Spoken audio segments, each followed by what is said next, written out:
Perfecto. Bienvenidos, muy buenas tardes a todos. Muchas gracias. Muchas gracias sobre todo a Virginia por decir que estamos todos muy guapos. La verdad es que da gusto tener a gente con espíritu crítico y sincera, sobre todo, que ve lo que tenemos lo que tiene delante sin importarle nada más. Me encanta como cada día, siempre lo digo. Muchas gracias por estar allí, muchas gracias por sumaros a esta iniciativa, al Seguro no se para, esta iniciativa de INESE con la que siempre pretendemos no solo agruparos y que pasemos aquí un ratito aprendiendo, sino también generar conocimiento e intentar plantarle cara a la situación, ¿no? Plantarle cara al virus y a esta situación de parálisis, de hibernación y demás eufemismos que queramos sacar, ¿no? Pero ante el conflicto, ante la crisis, ante los problemas, nosotros decidimos agruparnos, generar más conocimiento, hacer más formación e intentar enriquecer el sector y que salgamos más reforzados. Ayer empezamos la semana hablando del coronavirus, ayer empezábamos hablando de cómo gestionar una empresa en momentos de emergencia, en momentos tan inciertos como estos. Hoy vamos a meternos un poco más hacia un sector concreto, hacia una problemática concreta también derivada de esta situación, como es la crisis de las aerolíneas y cómo esa crisis de las compañías aéreas causada efectivamente por el coronavirus y por pues el cierre del tráfico aéreo y el cierre de fronteras, pues qué implicaciones tiene para el sector asegurador. ¿Qué implicaciones? Vamos a ver qué riesgos también supongo a corto, medio y largo plazo, pero también vamos a intentar averiguar si podemos sacar alguna oportunidad o podemos,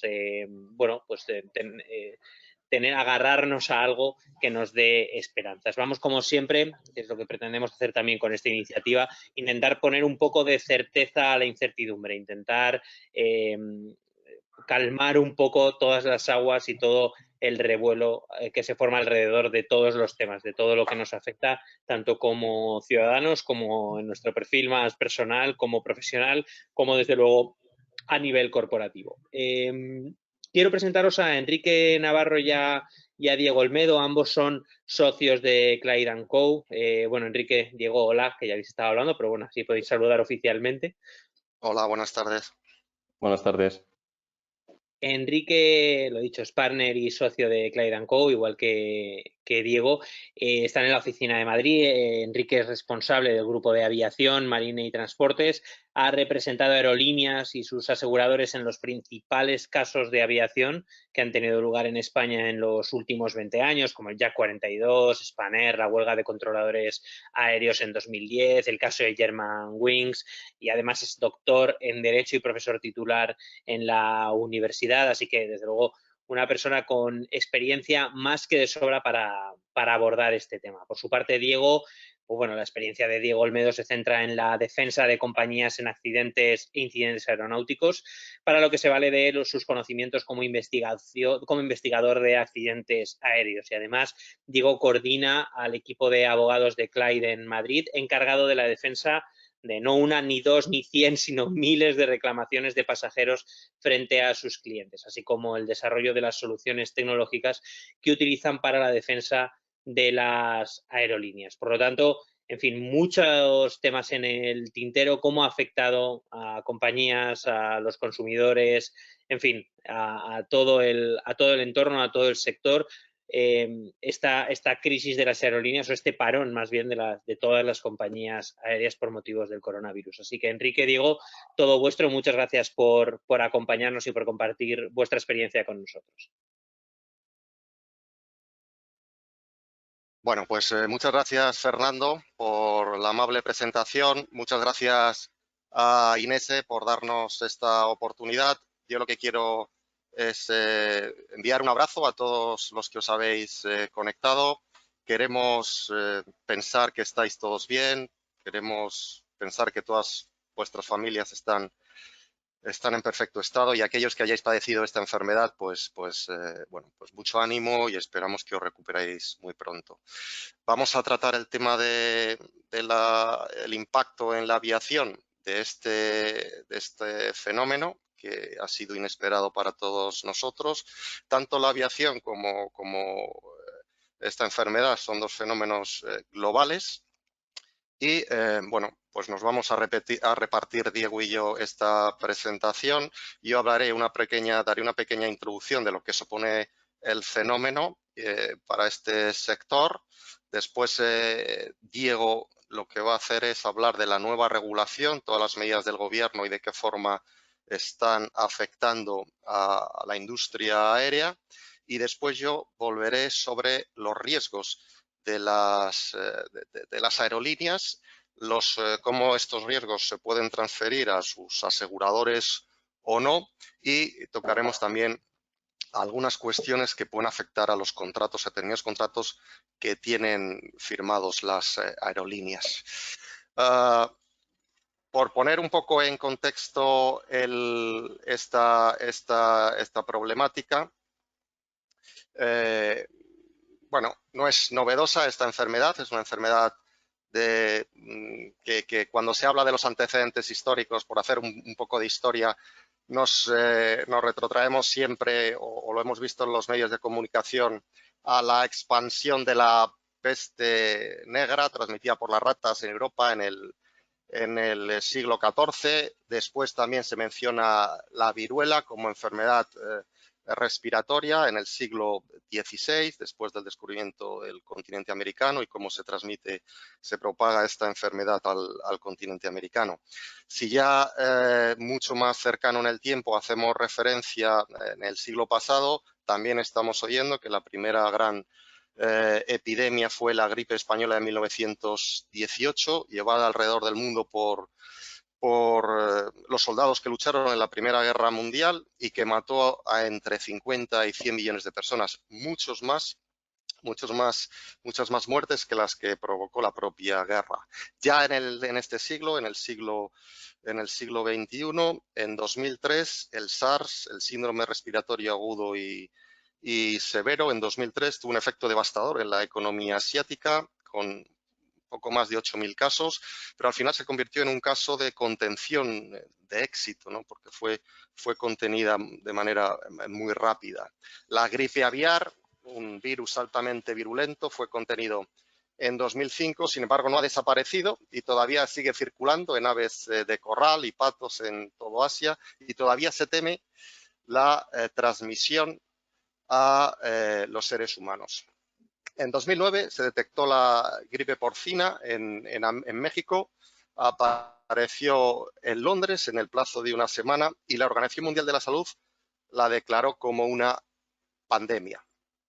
Y por último, en 2014, el MERS, el llamado síndrome respiratorio de Medio Oriente o gripe de camello, detectado en Arabia Saudita en 2012, se extendió en 2014 a Estados Unidos. Me vais a perdonar un segundo porque voy a cerrar la ventana, perdón. Estas son unas cosas del directo y de la inexperiencia que tenemos todos. Ya nos salta el gato. Perdón.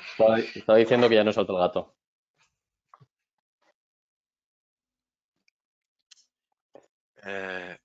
Bien, la principal característica de esta enfermedad, por qué es tan global, por qué es una pandemia, es, bueno, pues porque es su propagación.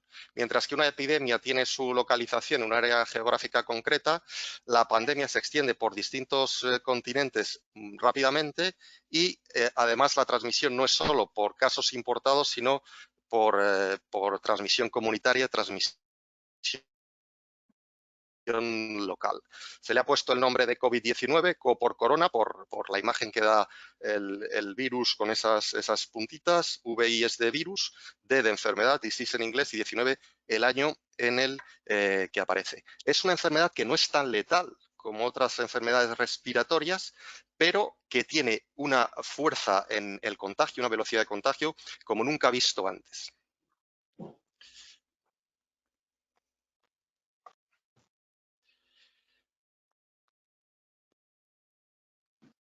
Bueno, todos hemos conocido los principales hitos temporales de esta enfermedad, no me voy a detener en ellos.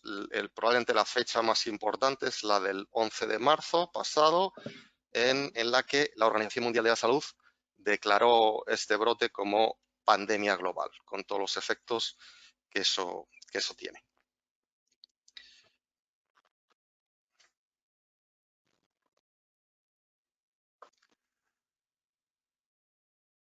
Sí,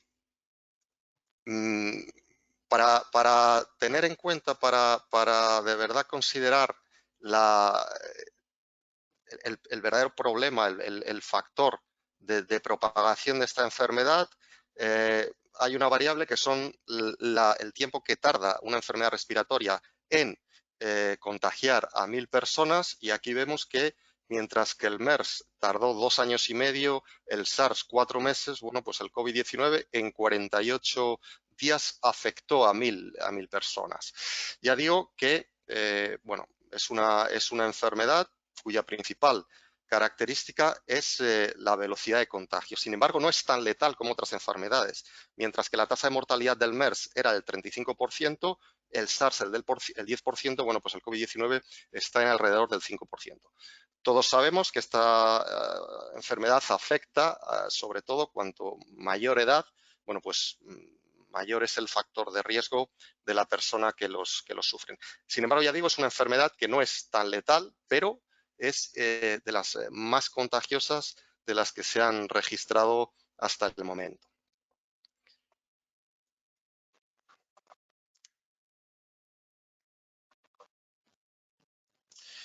Esta es una imagen que es muy ilustrativa de Eurocontrol. Si ya nos centramos en cómo ha afectado la aviación cómo ha afectado esta enfermedad en el sector de la aviación, pues vemos la comparativa entre el primer lunes de abril de 2019 y de 2020 en términos de operación de vuelos. Vamos a ver si nos deja la tecnología. ¿Se te ha ido? ¿No va ahora? Ahora. Bueno, no se mueve, pero se ve la idea. El 8 de abril de 2019, todos los puntitos son vuelos operativos. Sí se mueve. El 6 de abril de 2020, es decir, la misma semana, el lunes de esa semana, bueno, pues la reducción es del 95% de los vuelos en la imagen, que es fundamentalmente la península ibérica y el norte de África. Si volvemos a la presentación, a la siguiente diapositiva. Bien, aquí ya nos centramos en el impacto concreto en las aerolíneas, que están sufriendo desgraciadamente, un verdadero desplome. Se han visto forzadas a suspender las operaciones. Muchísimos países han cerrado sus fronteras, han cerrado el tráfico aéreo, si no totalmente, sí parcialmente, y los datos que nos proporciona IATA son ciertamente desalentadores. Hay una estimación de destrucción de 5.600.000 empleos en Europa, 25 millones en todo el mundo, en el sector de la aviación, de unas pérdidas de 76.000 millones de dólares en Europa y 252.000 millones en todo el mundo. No sabemos cuánto durarán estas restricciones, pero cabe pensar que van a durar algún tiempo. Y se plantean pues ahora muchas preguntas, muchas incógnitas, bueno, pues como cuándo se abrirán las fronteras, cuándo se podrá volver a volar y en qué condiciones, qué medidas habrán de adoptar las aerolíneas y los pasajeros cuál será la capacidad de las aeronaves para volver a volar, cuál va a ser la respuesta de los pasajeros, de los consumidores, habrá recelo a volar, habrá miedo, bueno, volverán a coger un avión de manera normal o será un proceso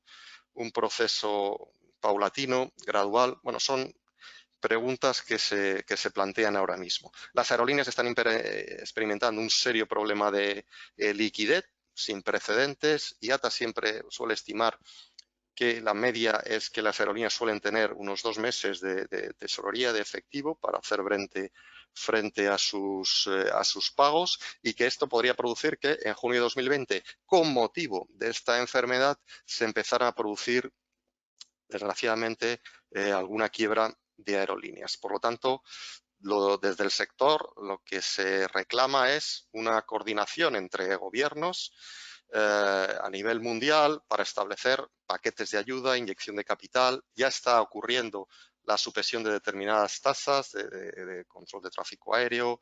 Hay, bueno, ya en el ámbito privado, y lo tocaremos después, qué ocurre con los contratos de leasing de aeronaves, bueno, incluso de motores. Hay quien habla de nacionalización de algunas aerolíneas para asegurar su supervivencia, como se ha hecho con otras compañías en otros sectores en recientes crisis. Hay otro problema fundamental sobre la mesa, sobre el que va a hablar Diego, y que es, bueno, pues que todos aquellos pasajeros que no han podido volar, que tienen sus billetes y que los han pagado, pues están reclamando el reembolso de esos billetes. El reembolso de toda esa cantidad de dinero es un problema gravísimo para las aerolíneas. Entonces, se está planteando alguna solución alternativa. Y lo que mencionaba antes, bueno, y comentaré después, la posibilidad de establecer vacaciones en el pago de la renta de los leasing de aeronaves y de motores. Bien, estos son principalmente problemas que están surgiendo, graves problemas a los que están enfrentándose las aerolíneas a día de hoy. Pasamos de diapositiva. Y a grandes males, grandes remedios, muchas aerolíneas comerciales están reconvirtiendo sus aeronaves en aeronaves, en vez de pasajeros, en aeronaves de carga. Están haciendo bueno, pues, operaciones para transporte de, lo estamos viendo también en todos los medios de comunicación, material médico desde Asia, desde China, y algunos grupos de aerolíneas, y son aerolíneas cuyo negocio fundamental es el transporte de pasajeros, bueno, pues están fletando vuelos y adaptando las aeronaves a las operaciones de carga. Podemos mencionar en este sentido a las aerolíneas del grupo IAG, Iberia, British, Air Canada, Air France, KLM, etcétera. Hay otras compañías que se han centrado en la repatriación de nacionales y residentes que se encontraban en el extranjero en el momento de la adopción del estado de alarma, y que han utilizado sus vuelos para repatriar, devolver al territorio español a estas personas. En este sentido, podemos citar a modo de ejemplo a Aguamos y a Iberia. Hay otras empresas que, al contrario, están bueno, pues siendo más necesitadas, como son todas las empresas que se dedican a la limpieza y al cuidado de las aeronaves. El negocio de los charters privados, de los jets privados, puede repuntar, porque al no haber vuelos comerciales, bueno, siempre que se puedan operar, bueno, este mercado puede estar siendo beneficiado. Y luego también, desde un punto de vista estatal, el gobierno está utilizando un tipo de aeronave, el Airbus 400M, también para realizar operaciones de carga, fundamentalmente de material sanitario. Tenemos un vídeo que ponemos ahora, a ver si somos capaces de ponerlo para, bueno, un poco de orgullo patrio, ¿no? De lo que estamos haciendo, o lo que están haciendo algunas aerolíneas, en este caso Siberia, pero como decía Enrique, pues hay otras aerolíneas que también están haciendo estas labores de repatriación de material sanitario que son tan importantes para que nuestros hospitales, médicos, enfermeros y la gente que está en situaciones muy complicadas pues tenga una asistencia de vida. Y vamos a poner un poco este vídeo como homenaje a todos ellos. A ver si funciona.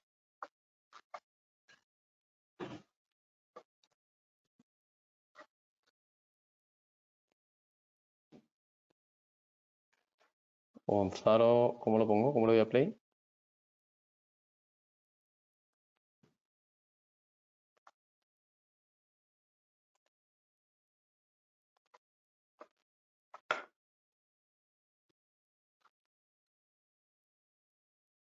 ¿No lo ves, no, Enrique? Vemos una leyenda del número de vuelo, Airbus, pero está toda la pantalla en negro. En algún lugar debe estar para darle al play. Reproduciendo, Por ahí. pero no lo encuentro. Bueno, pues nada, no hemos sido capaces de ponerlo. No pasa nada. Estas son las cosas del directo. Era, Em, era muy bonito. Os lo era muy enviaré. bonito. Y era un buen homenaje para todos los médicos y demás, pero no pasa nada. Lo tenemos igual, ¿no? Seguimos con la presentación, Enrique. Sí, te toca a ti ahora. Con la parte, hemos contado hasta ahora lo que está ocurriendo, los hechos, por así decirlo, y ahora vamos a ver las normas que se están adoptando, que ya estaban vigentes y que afectan a toda esta nueva realidad que estamos viviendo estas semanas, en este tiempo, inesperadamente. Así que, Diego, cuando quieras. Vale, muchas gracias, Enrique. Bueno, buenas tardes a todos. Muchas gracias, Inés, de lo primero. Hemos visto nombres muy conocidos, amigos, que estamos viendo que estáis aquí asistiendo al webinar de hoy. Os mandamos un abrazo a todos, esperamos que estéis bien. WhatsApp está echando humo y estamos contentos de que nos veáis por aquí, por este medio, ¿no? Yo voy a tratar dos temas principalmente, un poco la parte normativa. Hay muchos en la audiencia que no sois abogados, entonces voy a intentar huir pues del tedioso derecho, ¿no? Y sobre todo a las 4 de la tarde con un sofá que estaréis algunos sentados con vuestros ordenadores portátiles para que no os quedéis dormidos. Entonces voy a intentar hacer un poco más histórico, a lo mejor, un poquito de repaso así, para que entendamos un poquito dónde viene la cuestión normativa que está ahora mismo regulando estas cuestiones que surgen, ¿no? Hay tres esferas siempre en el derecho aeronáutico, que eso es una cosa que lo tenemos que tener muy presente, la esfera nacional o local, donde tenemos la normativa o la legislación española, que emana de nuestro Parlamento, básicamente. Luego, el segundo nivel sería la europea, ¿no? El Parlamento Europeo y los reglamentos o mediante las directivas que luego se implementan. Y luego, a nivel mundial, pues serían los convenios que cada uno de los países ha ido firmando, ¿no? El derecho aeronáutico, evidentemente, y no vamos a hacer ahora mismo una explicación en detalle, el derecho aeronáutico es pues el área del derecho que se encarga de regular todas las interacciones de todas las cuestiones que están relacionadas con ello, ¿no? Desde los sujetos, que sean pasajeros, aerolíneas, gestores aeroportuarios y demás, hasta, no sé, los contratos, los servicios auxiliares, las infraestructuras en sí mismas, cómo se tienen que construir, el personal de vuelo, el personal de tierra, temas de seguridad, evidentemente, de investigación de accidentes también, obviamente, de seguros, que tenemos aquí evidentemente el mundo del seguro muy presente, temas de salud, que es la temática de nuestra hoy, ¿no? Temas de medio ambiente, un saludo a Greta de nuestra parte, que no nos quiere mucho, pero bueno, estamos ahora mismo en un momento muy importante para la aerolínea y para las aerolíneas con estas cosas, ¿no? Entonces, básicamente, el derecho aeronáutico cubre todas estas cosas e intenta encontrar un equilibrio entre todos los distintos actores que tenemos en juego, ¿no? Los intereses que tenemos en juego de todos los actores. Normalmente cuando se habla de derecho aeronáutico se piensa, perdón, del derecho aeronáutico se piensa que es una rama que ha ido creciendo a su aire, ¿no? Pero si vemos y lo estudiamos un poco de una manera sistemática, vemos que el derecho y los aviones han ido creciendo juntos, han ido desarrollándose juntos, ¿no? No solo aviones, evidentemente, cualquier cosa que vuele, ¿no? Siempre se piensa que el primer vuelo fue el de los hermanos Wright, el del Flyer, ¿no? Pero antes de ese vuelo, que es de 1903, como tenéis en la slide, los hermanos Montgolfier en París ya habían volado un globo en 1783 y esa fue la primera normativa que se emitió o que se publicó al respecto del derecho aeronáutico, fue la que les obligaba a los que querían volar en el globo a tenerle permiso, la autorización administrativa oportuna, ¿no? Ya teníamos evidentemente el interés de la supervisión, ¿no? Por parte del regulador de las circunstancias de los vuelos, ¿no? Esa fue la primera ley, que es de 1784, que se llama la Ordenanza Municipal de Lenoir y es la que se considera como la primera norma, ¿no? Si luego ya vamos al Flyer en 1903, pues poco a poco los aviones empiezan a volar de una manera más frecuente en principios del siglo XX, ¿no? Y el principal punto de inflexión es la Primera Guerra Mundial, donde los aviones se utilizan mucho no solo con fines bélicos en sí mismos, atacar y demás, sino que también se utilizan con fines de transporte, ¿no? De transporte de mercancías y transporte de carga y de personas también, ¿no? Sobre todo de mercancías, pues de víveres, de munición y de cosas inherentes al estado de la guerra, ¿no? Al principio del todo el derecho aeronáutico es un derecho muy de convenios bilaterales, porque los aviones evidentemente no son como ahora, que no hacen vuelos de largo recorrido, sino que vuelas o dentro de tu país o a lo mejor como mucho al país vecino. Entonces se empiezan a acordar como relaciones de vecindad, ¿no? Entonces eso se instrumentaliza mediante convenios bilaterales. Con los años la situación se va desarrollando, los aviones se van desarrollando, la aeronáutica se va desarrollando y surgen las primeras convenciones, ¿no? La de París de Navegación Aérea de 1919, que es la primera, y luego pues la de Varsovia y todo el sistema de Varsovia, que es las convenciones que se publican y que se forman después, y luego el Convenio de Chicago, que es el más importante porque es el que sienta las bases de lo que conocemos hoy como derecho aeronáutico, ¿vale? Como decía, el Convenio de Chicago se debe al desarrollo del periodo entre guerras, después de la Primera Guerra Mundial y la Segunda. Había habido evidentemente muchos cambios, muchos desarrollos técnicos en la industria aeronáutica. También es un momento de muchos cambios políticos y entonces eso determina, sobre todo también por el establecimiento ya de las primeras rutas regulares y de las primeras aerolíneas, la necesidad de un nuevo marco aéreo. Entonces, Estados Unidos invita en 1944 a una convención a Chicago a 55 estados. Tengamos en cuenta que esto es todavía durante la Primera Guerra Mundial, o sea, es un momento muy delicado, Segunda Guerra Mundial, perdón, un momento muy delicado. 54 de los 55 estados atienden la invitación y van, y el convenio, lo que sale allí, que regula básicamente, como decía, es la piedra angular de lo que tenemos ahora mismo, lo firman 52. Se necesitaban 26 ratificaciones y mientras que no se consiguieron, pues eso por una manera temporal, ¿no? Evidentemente España es uno de los estados firmantes, ¿no? En ese convenio de Chicago, que tiene dos cuestiones muy importantes. La primera es la creación de la OACI, de la ICAO en inglés y la OACI en español, ¿no? La International Civil Aviation Organization.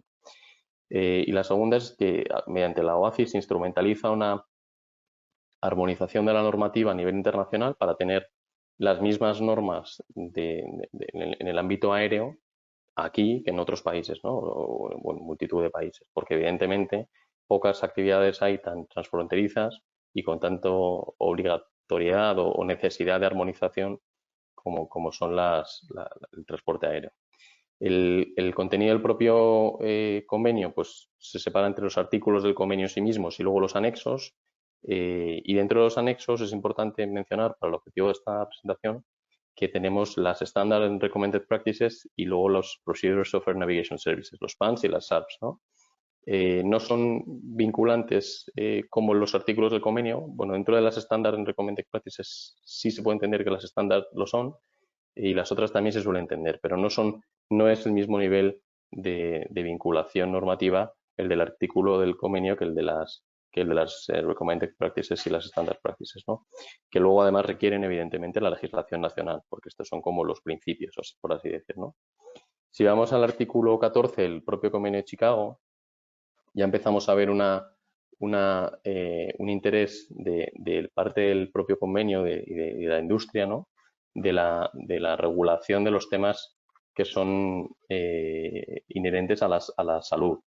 Dice el artículo 14 que cada Estado contratante conviene en tomar medidas efectivas para impedir la propagación por medio de la navegación aérea del cólera, el tifus, la viruela, la fiebre amarilla, la peste y cualesquiera otras enfermedades contagiosas que los Estados contratantes decidan designar oportunamente.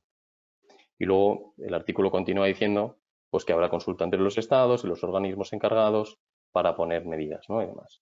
Este artículo 14, como vemos aquí en los anexos del Convenio de Chicago, tiene su reflejo, ¿no? Entonces, en el artículo 6, por ejemplo, en el anexo 6, que es el de operaciones, pues el artículo 14 también tiene una traslación con normativa, ¿no? En el 9 de facilitación, en el 11, que es el relativo a los servicios de tránsito aéreo también. En fin, vemos que este principio general, si queremos llamarlo así, del artículo 14, tiene su traslocación en los anexos del propio convenio. Nos vamos a detener solo en el anexo 9, que es el de la facilitación, porque interesa para la materia que tenemos hoy en particular. El anexo 9, en su norma, que sería una standard practice en la 812, dice que los estados contratantes cumplirán las disposiciones pertinentes del Reglamento Sanitario Internacional de la Organización Mundial de la Salud. Luego veremos este reglamento y cómo surge. La OMS, como sabéis, es un organismo de las Naciones Unidas, de la ONU, encargado de la monitorización de la salud mundial, ¿no? Y luego este segundo punto también hace referencia en particular porque es el que dice que cuando se identifique una amenaza para la salud pública, se deben tener a disposición por los estados para utilización de la industria de unos formularios de salud pública para poder localizar a los pasajeros, ¿vale? Viene en el propio apéndice 13 del anexo 9, viene un formulario tipo que es bueno, pues para este fin, ¿no? Para poder monitorizar y conocer los pasajeros, dónde han estado, dónde han ido, y ya veremos que EASA, a raíz de la COVID, pues ha emitido alguna recomendación al respecto de esto. Como os decía antes, el Reglamento Sanitario Internacional, la versión actual es la de 2005, pues tiene como objetivo prevenir, proteger y controlar y dar una respuesta de salud pública a la propagación internacional de enfermedades, ¿no? Es evidente que los aviones, al transportar a personas y las personas al incubar pues virus, como es este caso, por ejemplo, y moverse de un lado a otro, pues son el arma perfecta de la propagación de las enfermedades, como de hecho estamos viendo el ejemplo más global probablemente que haya ocurrido nunca con la velocidad, como decía Enrique antes, ¿no? Entonces, este reglamento sanitario pretende poner las normas para prevenir y proteger y dar solución a estas situaciones, ¿no? IATA y OACI participan de la redacción de este reglamento y, como decía, pues establece el marco para la coordinación de la gestión de acontecimientos que puedan constituir emergencias sanitarias, ¿no?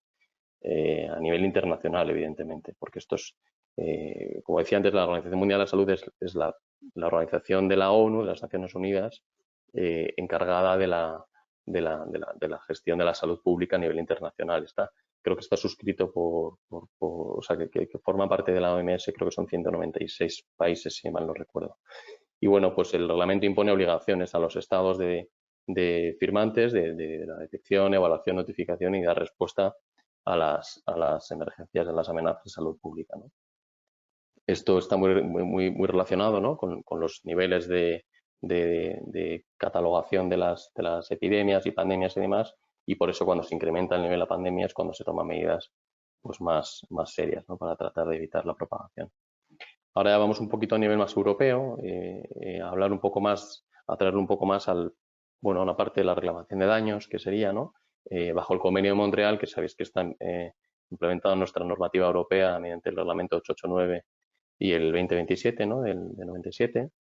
Y bueno, pues este es el régimen clásico de responsabilidad por daño del artículo 17, la responsabilidad cuasi objetiva, con el doble estrato de responsabilidad, además, que luego además Enrique va a tratar y a explicar, ¿no? De cara a las potenciales reclamaciones de pasajeros por vuelos pasados que hayan tenido antes de que se declarara la pandemia incluso, o durante los últimos días antes de que se interrumpieran los vuelos, ¿no? Y imaginemos pasajeros que hayan volado y que ellos o sus familiares tengan el convencimiento de que el contagio se produjo en el vuelo. Esos daños que han tenido se los podrán intentar reclamar las aerolíneas, o a futuro, cuando se reactive la actividad comercial y aeronáutica, pues también, ¿no? Son daños que se pueden reclamar. Enrique luego explicará un poco más en detalle. Y la otra norma que vamos a detenernos hoy es el 261, el reglamento 261 famoso, que tantos dolores de cabeza da a nuestros clientes y a nosotros, y que, bueno, pues como sabéis, tiene las obligaciones de las aerolíneas frente a los pasajeros, o los derechos de los pasajeros frente a las aerolíneas, por utilizar la terminología del propio reglamento. Y bueno, dos consideraciones al respecto. Lo primero, si la cancelación de los vuelos a raíz del COVID dan lugar a la indemnización del reglamento, que sabéis que es en función de la distancia de las horas, 250, 400, 600 euros, o si por el contrario se entiende que el coronavirus, pues es una circunstancia extraordinaria y por tanto la aerolínea no tiene deber de compensar, es decir, se exonera de la obligación. En el propio contenido artículo se dice, como veis ahí, se dice que el transportista no está obligado a pagar una compensación sí puede probar que la cancelación se debe a circunstancias extraordinarias. Las circunstancias extraordinarias,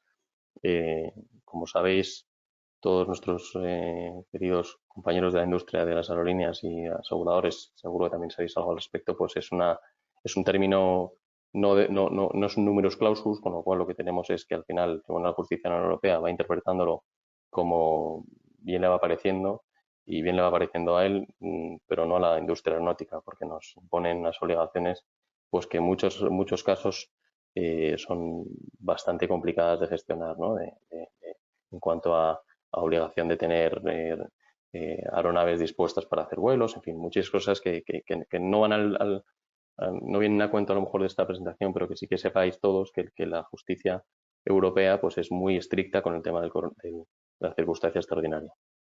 La otra cuestión del reglamento 261 es el derecho al reembolso del pasajero. Es decir, una vez que las aerolíneas han tenido que dejar en el suelo todas las aeronaves, ¿qué ocurre? Si los pasajeros tienen derecho a una indemnización o no al reembolso del billete o no lo tienen, y en caso de tenerlo, ¿cómo se reembolsa? Bien, pues el artículo 8 sí que da ese derecho al reembolso, como no podía ser de otra manera, y dice que se debe hacer en 7 días y de la manera en la que se establece en el artículo 7.3. El 7.3 dice que los pagos se harán, obviemos la parte de compensación que no tiene nada que ver con esto, este artículo solo se menciona en el 8 para hablar de cómo se debe hacer el pago.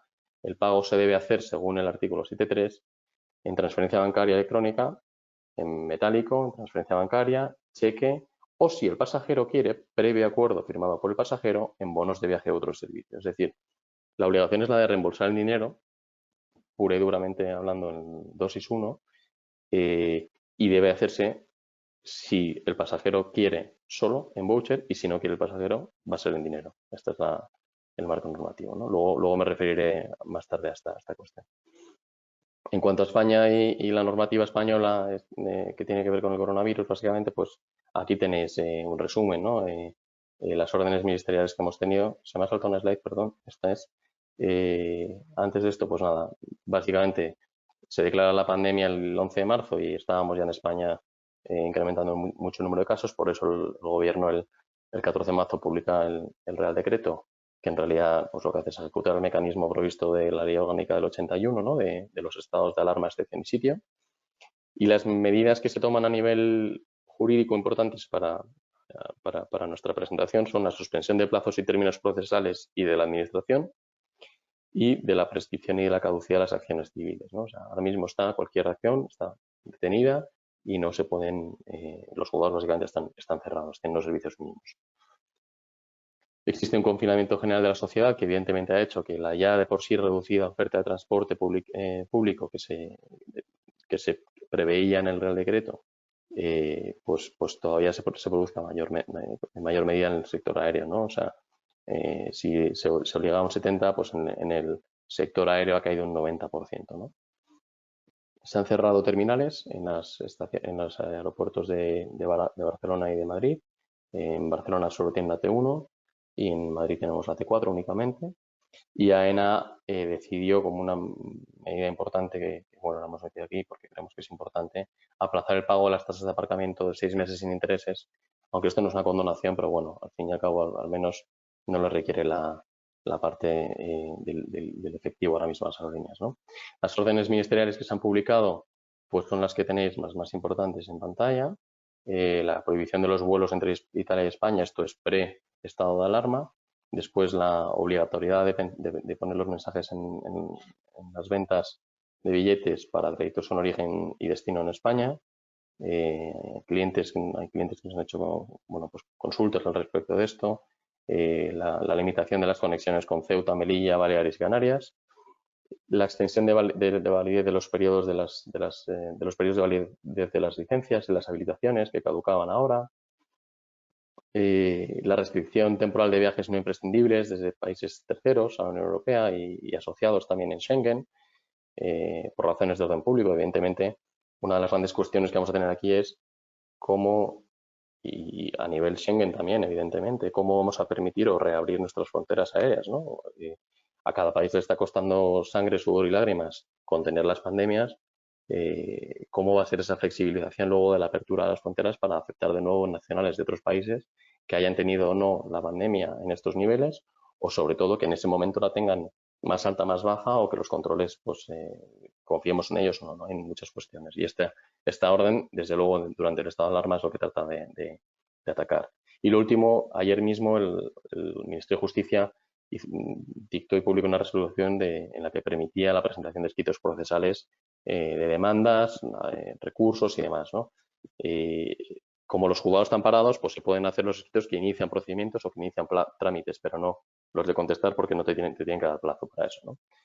Esto lo hemos metido aquí porque quizá las reclamadores de turno y demás pues ya se empiezan a activar y a poner demandas masivamente, aunque, como os decimos, no las van a notificar durante el estado de alarma, así que no os asustéis, pero es una cuestión que puede pasar, que empieza a haber ya una lluvia de demandas en los juzgados, ¿no?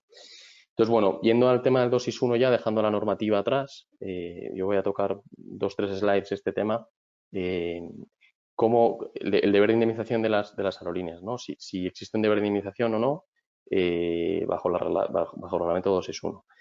Como os decía antes, es importante saber si es circunstancia extraordinaria o no, el COVID-19.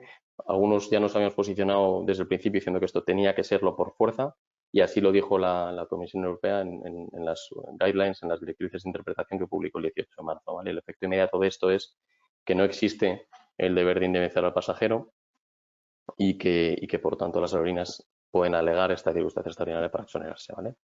En cuanto al reembolso de los billetes, como os decía antes, la situación basal, por así decirlo, del reglamento es que sí que existe la obligación de reembolsar por la cancelación de los vuelos y que solo si el pasajero quiere, se le puede dar el voucher, ¿no?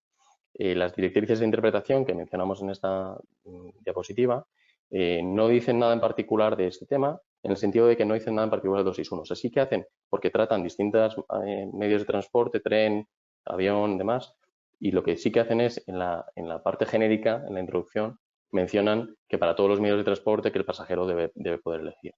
Cuando habla el 261 no toca el tema de los vouchers o el dinero, y entonces se entiende pues, que el pasajero sigue pudiendo optar por el dinero y que el estado normal del reglamento es el que se aplica, ¿no? a esta situación. Esto nos lleva a nosotros a preguntarnos si cabe una interpretación distinta. Para nosotros es absolutamente evidente y creo que, bueno, para todo el mundo, que el reglamento 261 no se concibe como una herramienta o un instrumento para regular una situación tan caótica como la que vivimos. Creo que creemos que es justo decir que quizá ninguna norma lo sea, pero desde luego el reglamento, que es muy duro con las aerolíneas y sobre todo bajo la interpretación que antes decíamos de la Tribunal de Justicia de la Unión Europea, pues que cabe preguntarse si hay manera de interpretar de una manera más laxa o distinta para no llevar a la quiebra a las aerolíneas, que es básicamente lo que va a ocurrir. Porque pensemos llevemos esto, por ejemplo, el terreno de la banca. Ir a las aerolíneas y pedirles ahora el dinero de todos los vuelos que se han cancelado es como ir todos ahora mañana al banco y pedir que nos den todo el dinero en efectivo de nuestras cuentas corrientes. Los bancos deben tener esa obligación de darnos el dinero, pero no pueden hacerlo todos, ¿no? Se quedan sin dinero porque este dinero no lo tienen en sus cuentas y entonces haríamos que quiebren, ¿no? Entonces esto es un poco lo mismo. Por eso nos preguntamos si cabe una interpretación distinta. Y entonces aquí encontramos el considerando 14 del reglamento, que dice que del mismo modo que en el marco del Convenio de Montreal, las obligaciones de los transportistas aéreos encargados de efectuar un vuelo se deben limitar o excluir cuando un suceso haya sido causado por circunstancias extraordinarias. Este limitar, para nosotros, es el que creemos que debería poderse decir por la Comisión Europea, que se debe limitar esa obligación de pagar en dinero y que se pueda hacer más flexible y se le permita dar un voucher a los pasajeros. A lo mejor no un voucher para siempre, sino que durante una temporada, ¿no? De hecho, esto es lo que ha hecho el gobierno de Holanda y el gobierno de Alemania. Y es lo que ha hecho también nuestro gobierno para el caso de los viajes combinados en España, para las agencias de viaje. Pero no lo hacen para las aerolíneas. Y esto está creando un problema gravísimo. ¿Qué pasa si las aerolíneas incumplen y no devuelven el dinero y usan los vouchers? Pues es una gran pregunta. Probablemente o posiblemente, no lo sé si habrá gente de la ESA viéndonos, pero probablemente a ESA inicie procedimientos sancionadores si recibe demandas o si no, porque se podría entender que es un incumplimiento normativo, ¿no? Desde luego sí que caerán demandas de los pasajeros frente a ESA y frente a los juzgados, ¿no? Reclamando ese pago en dinero, ¿no? Y es verdad que el colapso y la paralización de la justicia ahora mismo, que está todo detenido, pues va a favor de las aerolíneas, porque hasta que no se reactive la economía, esas demandas que ahora pueden interponer, como yo decía antes, pues no se van a repartir, no se van a admitir a trámite y a lo mejor le da tiempo a las aerolíneas a hacer un poco de caja, ¿no? Para poder afrontar uno de los pagos, pero las aerolíneas tienen tantos problemas ahora mismo que no tiene ningún sentido que se confíe solo en eso para permitirles, ¿no? Que se recuperen. Si nuestro gobierno no actúa y no hace algo como el gobierno de Holanda y como el de Alemania, que como os decía antes han establecido que las aerolíneas pueden dar vouchers durante un año, los bonos de viaje vouchers durante un año, y si en un año no se usan, se reembolsan, pues si nuestro gobierno no lo hace, ¿qué ocurre? Pues que probablemente quiebren las aerolíneas de nuestro país, lo cual nos va a afectar mucho. Recordemos que directa o indirectamente las aerolíneas contribuyen al 9,2 del PIB y que emplean a 1,7 millones de empleados, de personas en nuestro país. Eso va a crear una destrucción de empleo brutal, y no solo el del empleo que destruyes de la aerolínea, sino el proveedor de servicios, de tierra, de catering, de no sé qué, de muchísimas cosas, del tejido empresarial que se va a ver afectado gravísimamente, ¿no? Los pasajeros además nunca recibirán su dinero, ni en voucher ni de ninguna otra manera, porque si la aerolínea quiebra, pues a concurso, y concursos como los de aerolíneas que hemos visto, donde los pasajeros al final se tienen que poner en la cola y por la prelación de créditos, pues nunca van a acabar recibiendo su dinero, ¿no? Además que quiero hacer un comentario aquí. Los pasajeros, hay muchísimos pasajeros a los que no les importaría seguro porque van a volar muchísimos viajes de negocios. Si yo vuelo con Iberia o con Air France, KLM, con quien Air Canada, con quien sea, frecuentemente me da igual porque yo hago una ruta, desde luego los trabajadores profesionales van a poder reusar esos vouchers sin duda, con lo cual es que ese dinero daría igual que se lo pagaran en voucher, en dinero o en fichas de Monopoly, porque luego volvería a pagarse por las empresas y ese ir y venir de dinero no le afecta a nadie. Y además hay muchísimos pasajeros a los que no les va a afectar tampoco, porque aunque no viajen en rutas tan frecuentes, van a viajar en rutas futuras porque viajan muy frecuentemente también, ¿no? Entonces, hay muchos motivos por los que esto no tiene ninguna lógica y, como os decía, va a hacer que se quiebren las aerolíneas españolas, y no españolas solo, sino aerolíneas que tienen sus sucursales en España y sus operaciones en España, que también esos emplean a muchísimas personas, y eso va a hacer que nuestro país pierda competitividad. Evidentemente, en la Europa de los 27 hay países que están haciendo cosas como Holanda y Alemania protegiendo sus mercados, y Grecia, por cierto, que me acaba de decir antes justo de empezar Agapito de Ala, que Grecia también está permitiendo la flexibilización de esto, y al final eso lo que va a hacer es que nuestro país pierda competitividad en favor de otros países que seguro que están encantados de que la Comisión no haga nada para que sus propios mercados aeronáuticos y sus aerolíneas ganen mercado a costa de las nuestras, que se hundan y que se caigan y que desaparezcan, ¿no? Y al final, sobre todo, para mí es muy importante el perjuicio para los pasajeros. Los pasajeros ahora mismo pueden volar a 50 euros a Londres porque hay un mercado muy competitivo, ¿no? Bien lo saben las 14 aerolíneas que han quebrado en los últimos años, en los últimos meses, ¿no? Antes de que empezara el COVID. Veamos cómo va esto ahora. Entonces, ese perjuicio para pasajeros es, si destruimos otras 15, 20 aerolíneas europeas, la competencia del mercado no va a existir de la manera que existe ahora y se va a producir un encarecimiento directo de los billetes para todos. Y eso nos va a afectar a nosotros mucho porque somos un país de turistas. Vivimos el turismo y ya lo sabemos esto. Entonces, esta es una cosa que debería ponerse el foco importantísimamente por el gobierno nuestro y defendernos como se está defendiendo Holanda y Alemania y Grecia, por ejemplo, ¿no? He intentado adaptarme a mi tiempo, creo que lo he conseguido, y le dejo a Enrique el tiempo. Bien, bueno, ya va avanzando el tiempo.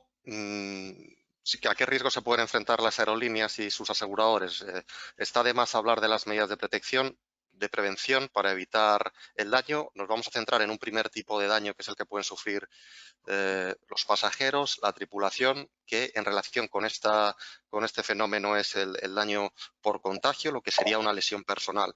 Bueno, no hace falta explicar cuáles son las medidas de protección que recomiendan todas las autoridades sanitarias.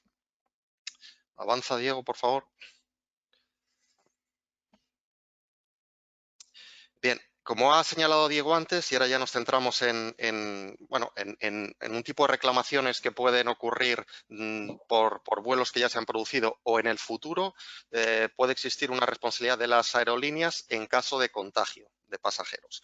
Si vamos al régimen general que ha mencionado antes Diego, el régimen de responsabilidad de una compañía aérea está fundamentalmente regulado en el llamado sistema de Varsovia o, más actualmente, en el Convenio de Montreal. La aplicación de uno u otro régimen depende de los estados que han ratificado estos instrumentos convencionales internacionales.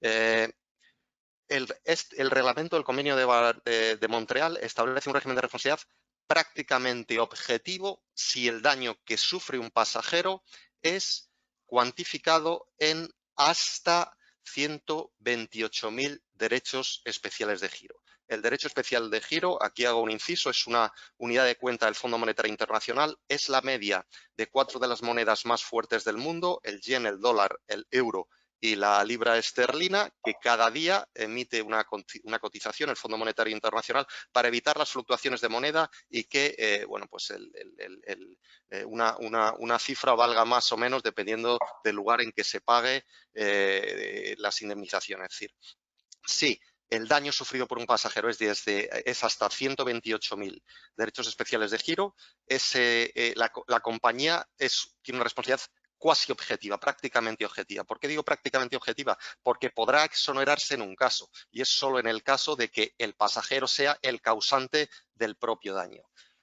En el resto de las situaciones, en la generalidad de las situaciones, va a ser responsable. Por encima de los 128.000 derechos especiales de giro, y son 128.000 porque con el coste de la vida esta cantidad se va actualizando gradualmente, por encima de esa cantidad el régimen de responsabilidad de una aerolínea es de régimen de culpa con inversión de carga de la prueba. Es decir, es la aerolínea la que tiene la carga de probar que ha actuado diligentemente para exonerarse de responsabilidad.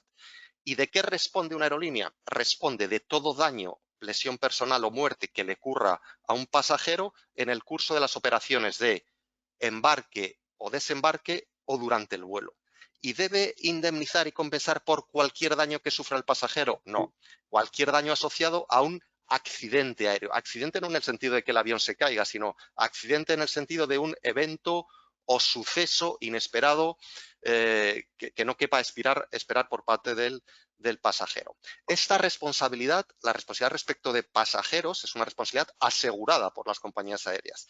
Es una de las coberturas que se incluyen en los seguros de responsabilidad civil aviación, que tienen 4 tipos de cobertura clásicas: RC pasajeros, RC de terceros, la de cascos y la cobertura de equipaje y carga. Bueno, pues uno de los elementos fundamentales es determinar cuándo hay un accidente. Bueno, aquí hay mucha jurisprudencia de muchos tribunales.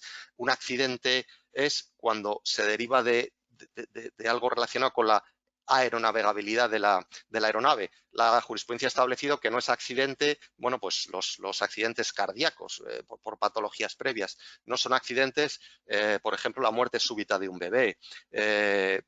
Si es accidente, la caída del equipaje de mano que produce un daño al pasajero que va debajo. Es decir, todos los hechos que tienen que ver con la aeronavegabilidad y que no cabe esperar. Hay varios casos típicos en la historia del derecho aeronáutico. El caso de Sachs, del pasajero Sachs contra Air France. Bueno, pues un pasajero que quedó sordo y que demandó a la compañía. Bueno, pues ahí la aerolínea Air France pudo acreditar que había una patología previa, con lo cual se determinó que esto no era un accidente. Hay otro caso que es el de Pubi contra Qantas, en el que una pasajera que volaba desde Europa a Australia durante 12 horas no se movió de su asiento y no comió nada. Bueno, cuando llegó sufrió el llamado síndrome de la clase turista, una trombosis venosa profunda y sufrió un grave daño en una de sus piernas. Bueno, pues demandó a la compañía y el tribunal competente estableció que el no aviso por parte de la tripulación de que esa afección podía ocurrir no constituía un accidente. Si nos situamos en el caso concreto y en el problema que nos ocupa, el riesgo de contagio dentro de una aeronave, aquí la primera cuestión que se va a tener con la que hay que lidiar es la carga de la prueba, porque se trata de una enfermedad, como ya sabemos, que tiene periodos de incubación prolongados en el tiempo, que pueden ser de hasta 14 días e incluso 3 semanas. Bueno, pues va a ser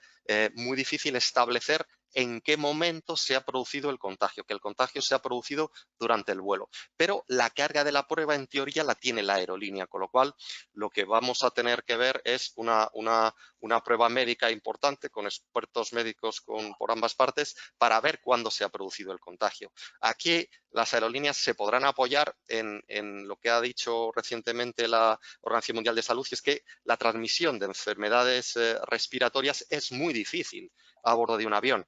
El aire se renueva prácticamente cada hora dentro de la cabina y es complicado, pero evidentemente en una enfermedad tan contagiosa, si uno se sienta al lado de un pasajero sintomático, bueno, pues puede ocurrir que se produzca ese contagio. Es fundamental que las aerolíneas, para evitar estas reclamaciones y sus aseguradores, puedan acreditar que se tomaron todas las medidas necesarias.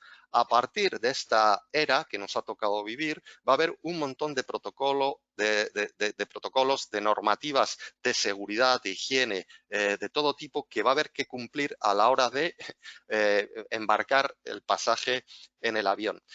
Podría llegarse a escenarios de culpa compartida en el que parte de la culpa es del pasajero por no adoptar determinadas medidas, parte es de la aerolínea, pero bueno, vamos a ver cómo los juzgados lidian con estas situaciones. Es fundamental que la aerolínea pueda acreditar que ha cumplido con toda la normativa que se está adoptando, que son toda la normativa de IATA, de OACI, de la Organización Mundial de Salud, de las autoridades sanitarias locales, etcétera. Será fundamental formar a todos los empleados de la aerolínea, el personal en tierra, personal de facturación, la tripulación en vuelo, para que puedan identificar a los pasajeros que tienen síntomas e incluso denegar el embarque de esos pasajeros sintomáticos. Diego. Pero ¿qué ocurre con los pasajeros cuando se detecta en vuelo que puede haber pasajeros infectados? ¿Cómo podemos proteger los intereses de la aerolínea? Bueno, pues ya hay varias normas que se han adoptado. OACI ha dicho que en principio no debería ser responsabilidad de una aerolínea manejar y decidir sobre viajeros que puedan tener una enfermedad transmisible, que esto debe quedar perfectamente establecido por las autoridades sanitarias, pero la EASA, que es la Agencia Estatal de Seguridad Aérea, sí que ha emitido unas pautas sobre cómo actuar en caso de que haya un pasajero con síntomas de infección en vuelo. Bueno, pues aquí están las medidas. Debe alertar a las autoridades sanitarias del punto de entrada, pedir al pasajero que rellene la tarjeta de PLC, es el formulario de identificación de localización, donde vamos a tener que dar una considerable cantidad de información en relación con nuestro origen, destino, contactos, personas que hemos visto, etcétera. Bueno, en las aeronaves que tengan compartimentos separados, allí donde se encuentren los pasajeros con síntomas de infección, bueno, pues esa tarjeta de localización de información será rellenada por todos los pasajeros de ese mismo compartimento, y los que hayan accedido al mismo baño que el pasajero en cuestión. Por supuesto, proporcionar mascarillas, pedir a todos los pasajeros que se sienten mal que informen de su estado. Es decir, una serie de normas, de conductas, de actuaciones que hasta ahora no conocíamos y que van a tener que desarrollarse en el futuro.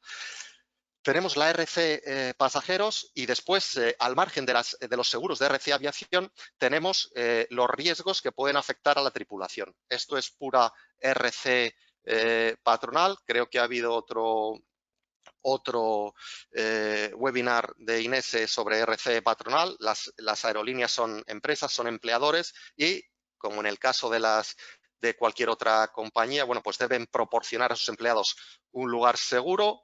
Debemos esperar situaciones en las que los empleados lo estamos viendo estos días con la vuelta al trabajo, determinados sectores que tengan temor a trabajar, que habrá que manejar esas situaciones, posibles futuros brotes. Va a ser fundamental proporcionar una formación continuada en todo lo relacionado con las directrices establecidas por las autoridades sanitarias.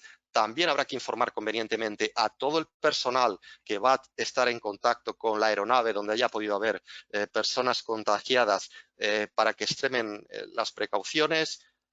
cumplir con todas las exenciones que pueda existir para volar, las cuarentenas que se recomienden. También aquí la Agencia Estatal de Seguridad Aérea se ha elaborado una serie de recomendaciones para el personal de aeropuerto y aerolíneas, y es evidentemente cumplir con todos los protocolos, las medidas de la Organización Mundial de la Salud.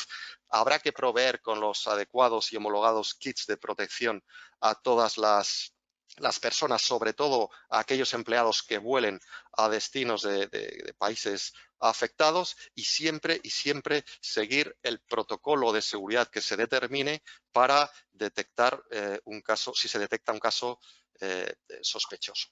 Hay otro grupo de compañías que pueden reclamar a la aerolínea, y son todas las el personal que prestan servicios a las aeronaves, bueno, pues todas las agencias, las compañías de handling.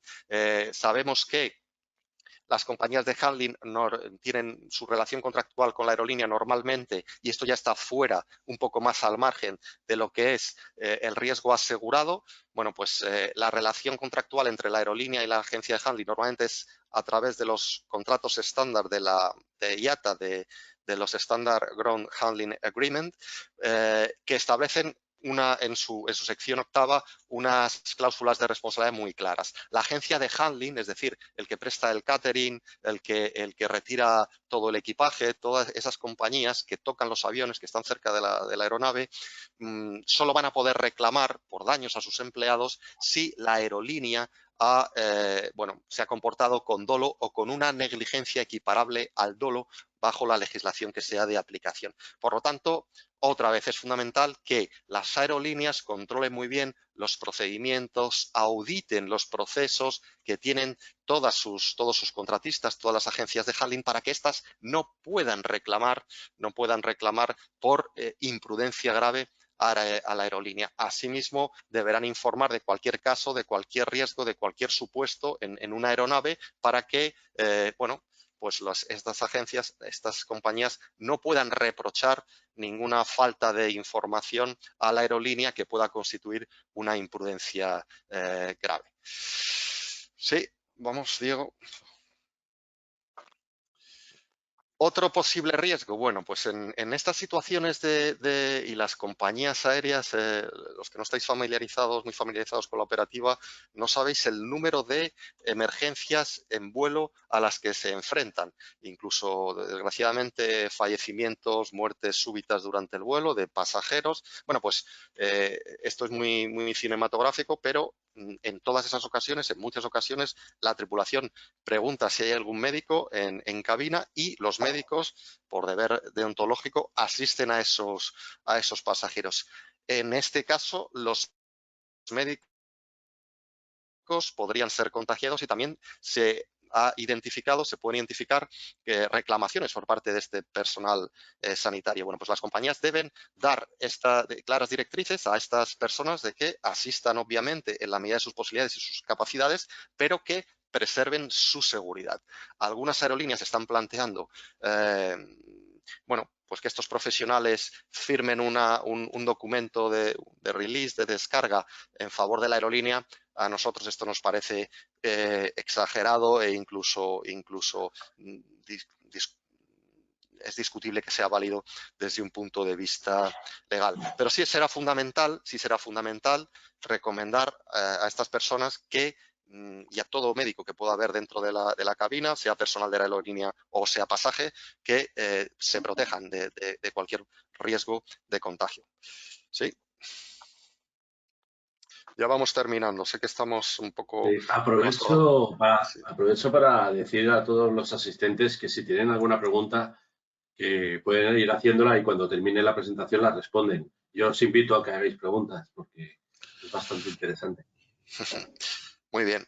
También podéis levantar la mano, pero no tendría mucho efecto. Bueno, lo bueno de hablar y que no ver a la gente cuando haces un chiste malo, a mí me ocurre lo mismo cuando están delante, que no se ríen, bueno, pues no pasa nada.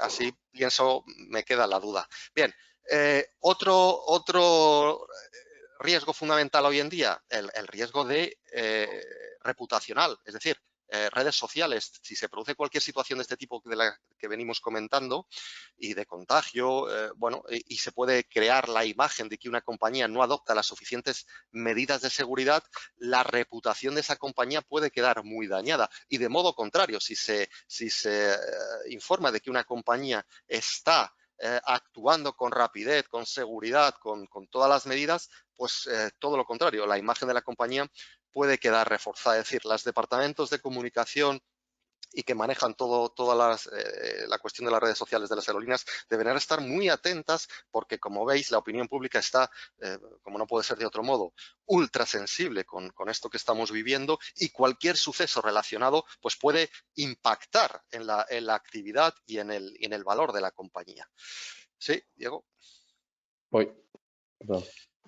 Bien, esta es la última cuestión también al margen del seguro. Como he dicho, el seguro se ocupará de la RC, de la RC Aviación para los pasajeros, para terceros, se ocupará de los seguros, la aseguradora de patronal, de todo lo que tiene que ver con los riesgos de los empleados. Y ahora, al margen, al margen, por lo menos no tan directamente afectada la compañía aseguradora, pero sí la aerolínea, tenemos un problema que está encima de la mesa y que es también muy grave para la liquidez de las aerolíneas.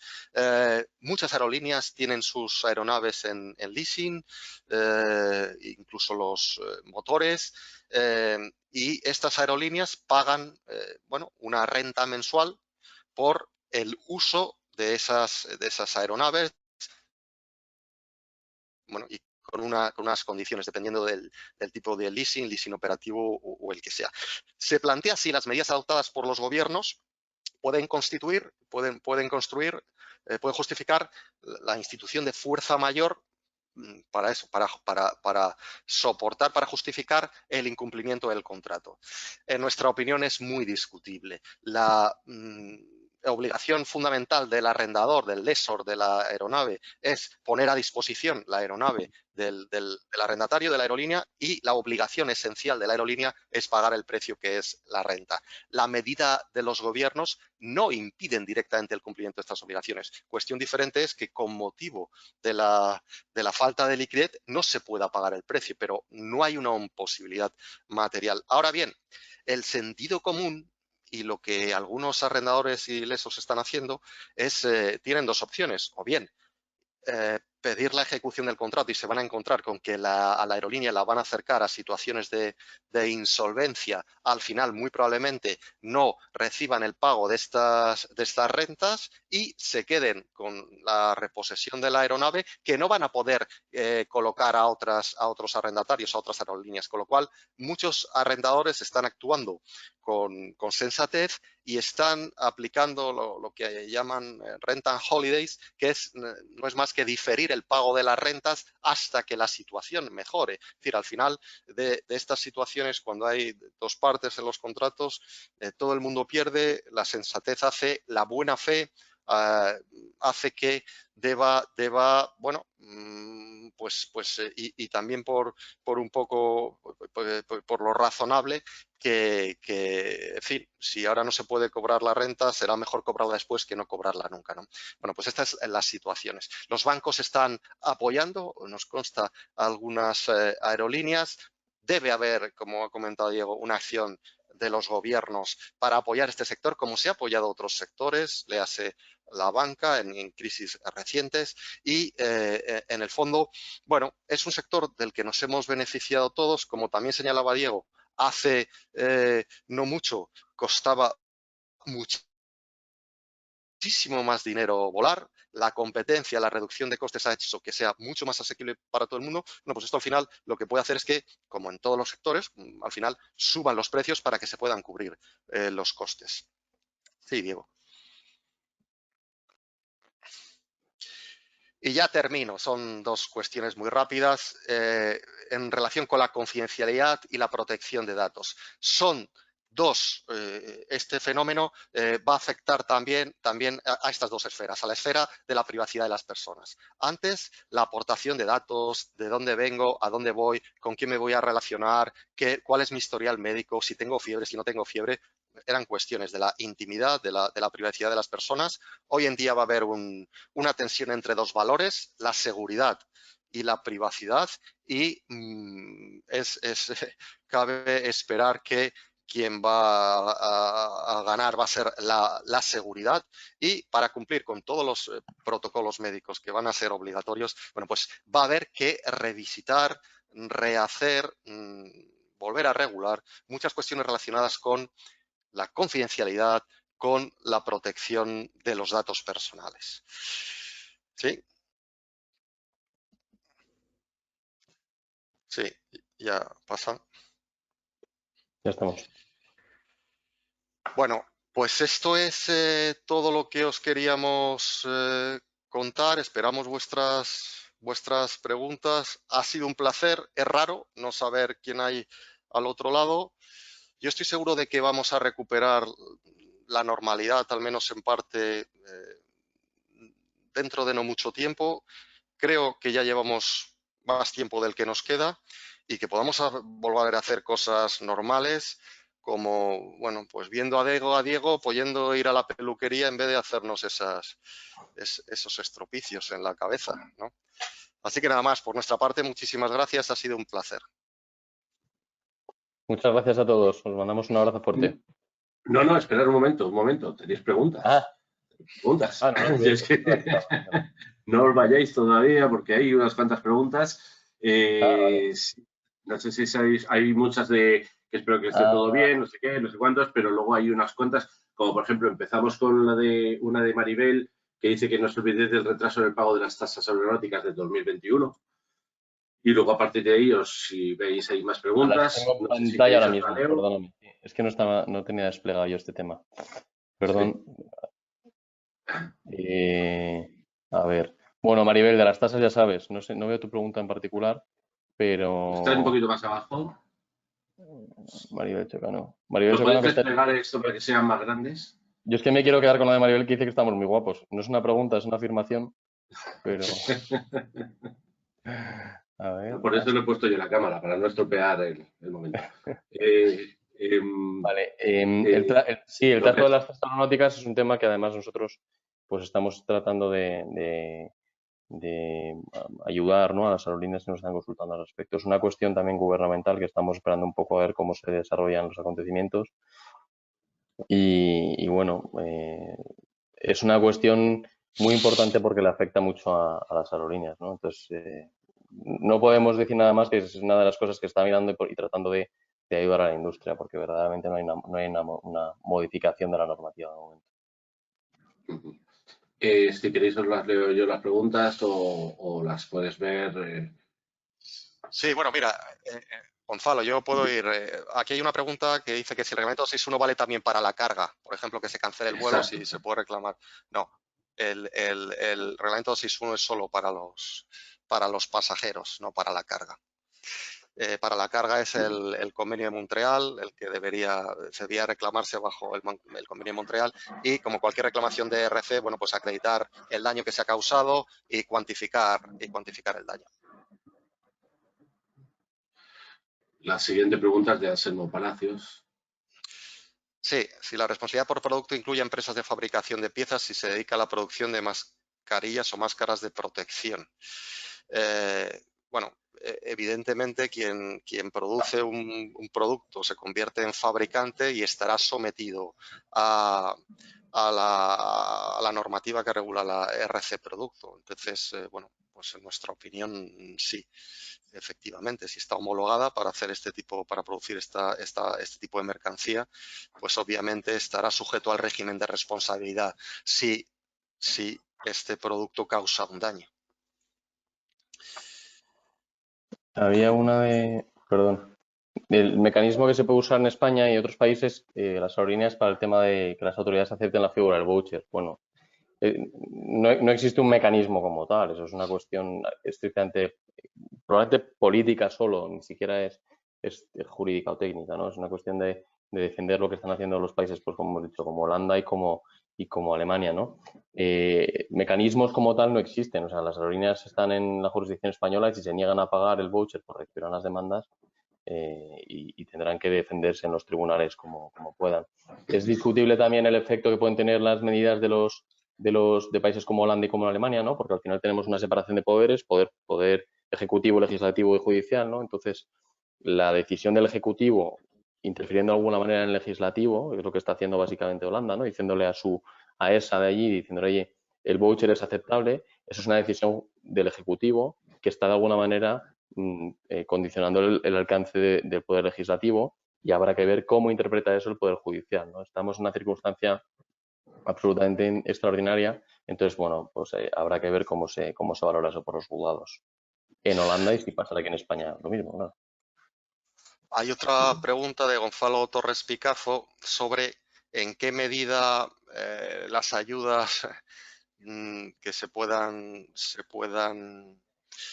conceder a las aerolíneas, entiendo así, el diferir de determinados impuestos, tasas, puede considerarse como una ayuda de Estado contraria al derecho de la competencia.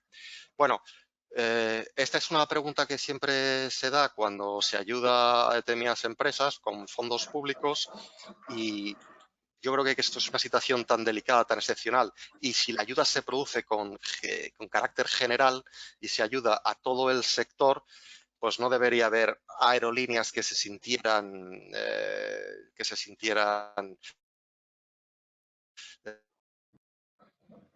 discriminadas frente a otras, ¿no? Porque al final es un fenómeno que está afectando a todas.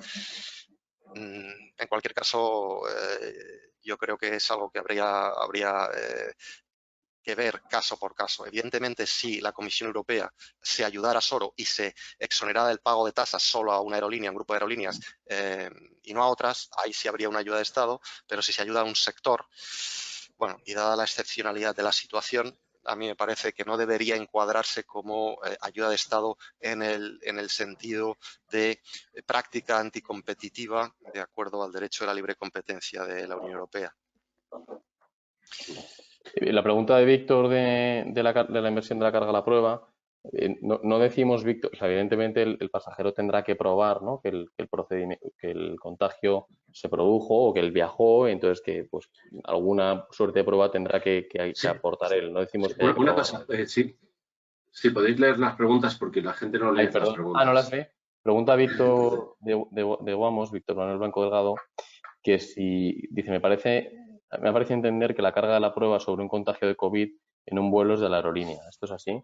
Pues nosotros decimos que la carga de la prueba es del actor, el que acciona, ¿no? Será el pasajero el que tenga que probar, ¿no? Lo que pasa es que la aerolínea tendrá que probar pues que ha agotado toda su diligencia de vida, que ha tomado todas las medidas, y tendrá que poner lo que decíamos, informes médicos o peritos médicos que le ayuden a determinar que eso no ha podido ser así porque las medidas estaban puestas y demás. No es que se produzca la inversión de la carga de la prueba.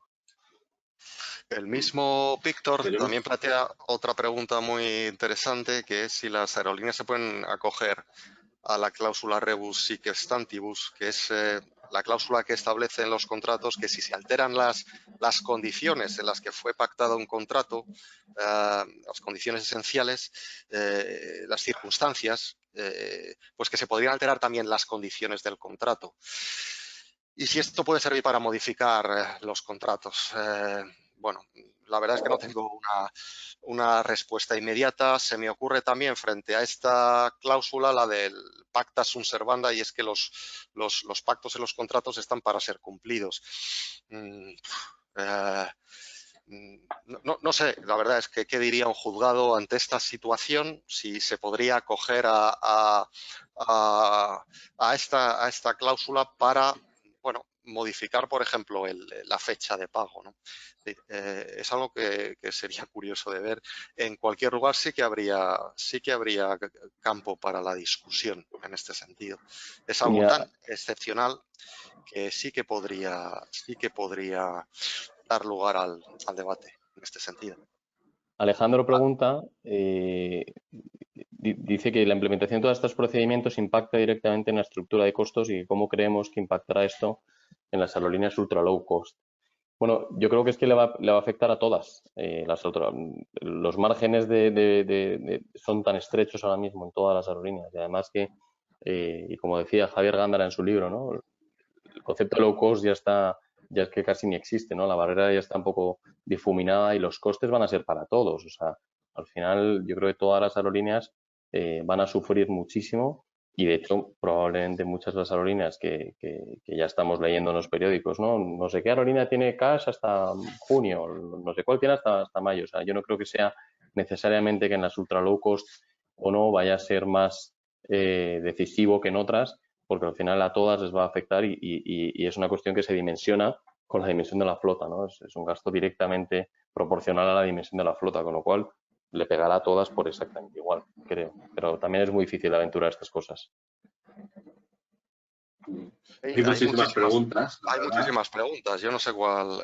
Y nos hemos pasado un poquito de tiempo, pero estas preguntas lo que vamos a hacer, si queréis, si queréis responder alguna más, pero lo que vamos a hacer es mandároslas para que las podáis responder vosotros, las ponemos y además cuando recibáis todos los inscritos a esta jornada vais a recibir el email de contacto de Enrique y de Diego, que nos podéis preguntar a ellos directamente esta y muchas más. Pero si queréis responder alguna pregunta, 5 minutillos más. Ahí Alejandro se empeña en que respondemos una pregunta, pero creo que se la habéis respondido ya, la de Argentina, que cómo creen que impactarán las ultralucos. Eso sí lo habéis contestado, me parece. Sí, acabamos de tratarla Sí. esa. Pregunta Marisol Quesada que cuál es la mayor afectación que pueden sufrir las aseguradoras. Pues difícil de decir, pero seguramente, no sé qué opinas, Enrique, a lo mejor las reclamaciones de pasajeros, es que yo es un tema que le tengo bastante respeto porque creo que puede ser muy complicado. Sí, yo creo que no cabe prever que en términos de riesgos asegurados sea el sector más afectado. Es decir, yo creo que hay otros sectores que pueden estar y otros, es decir, nosotros estoy hablando puramente de aviación, RC Aviación, reclamaciones de pasajeros que puedan quedar contagiados, no sé qué volumen puede haber. Otras áreas de seguro que pueden quedar afectadas y en relación con aviación, bueno, pues los seguros de crédito, por todo el problema de la insolvencia, el daño reputacional, la pérdida de beneficios, pero es algo que normalmente las aerolíneas no suelen tener asegurado, evidentemente, y además tiene que haber, en algunas pólizas establecen que debe haber un daño material previo para que haya una pérdida de beneficios.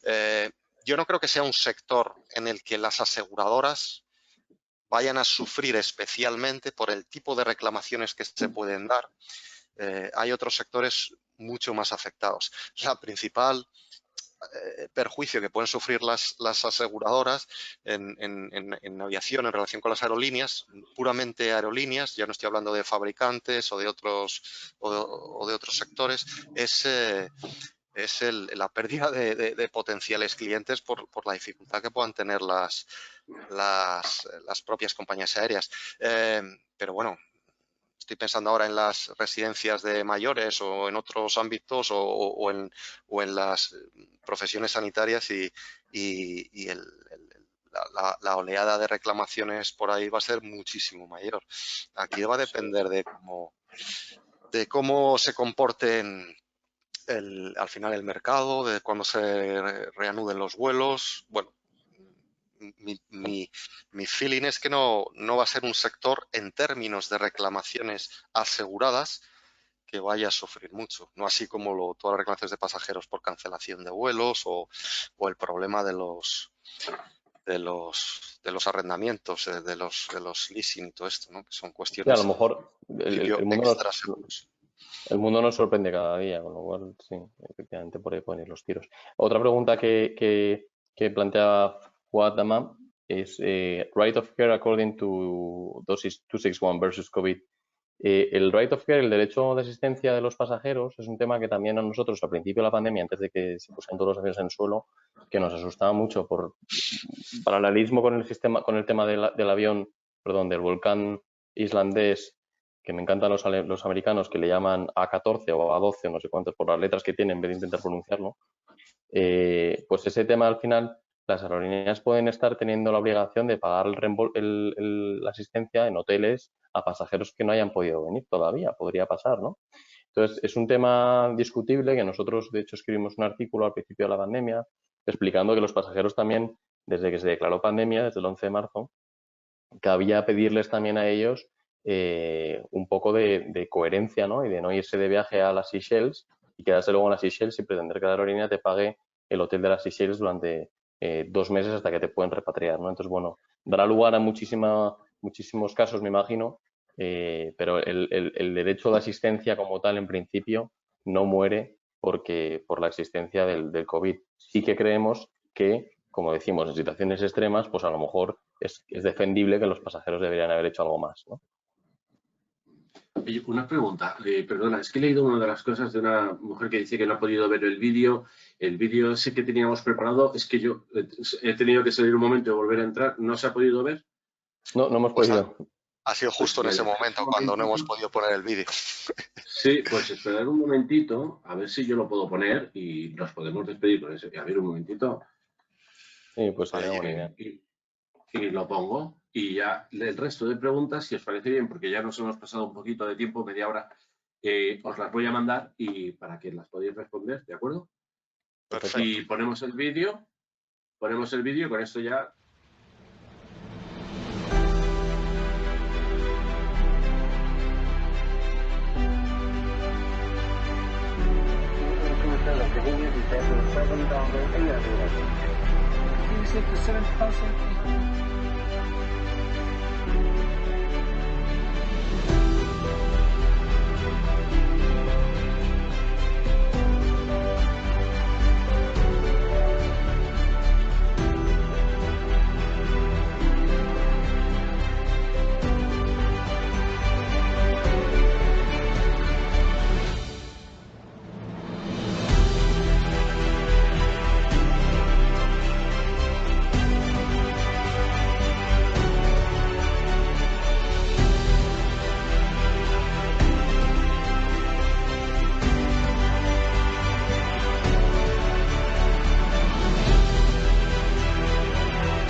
Perfecto, pues ¿me oís, verdad? Esperad un momento. Tenéis que conectar el sonido de nuevo porque cuando se pone el vídeo se quita el sonido. Ok, estoy ya. Muy bien, pues siento, es que un problema y no tenía en ese momento el webinar puesto, no se podía poner el vídeo, pero es una buena forma de despedirse. Sí. Y el resto de preguntas a los asistentes que estáis y a vosotros, que sepáis que os las vamos a pasar, vais a recibir por email el contacto de Enrique Navarro y de Diego Olmedo. Y cualquier pregunta, porque seguro que hay muchas, pero es muy interesante, además es que es muy, muy interesante y tenéis muchísimas preguntas, os invito a que se las sigáis haciendo a ellos, porque el vídeo lo podréis ver a partir de mañana a las 8 de la mañana. y también están ahí los datos de contacto de Diego y Enrique. ¿De acuerdo? Muchas gracias a los dos. A vosotros. Muy interesante. Muchas Un abrazo a gracias. todos. Buenas Cuidaos. tardes. Un abrazo a Vale, todos. buenas tardes, muchas gracias.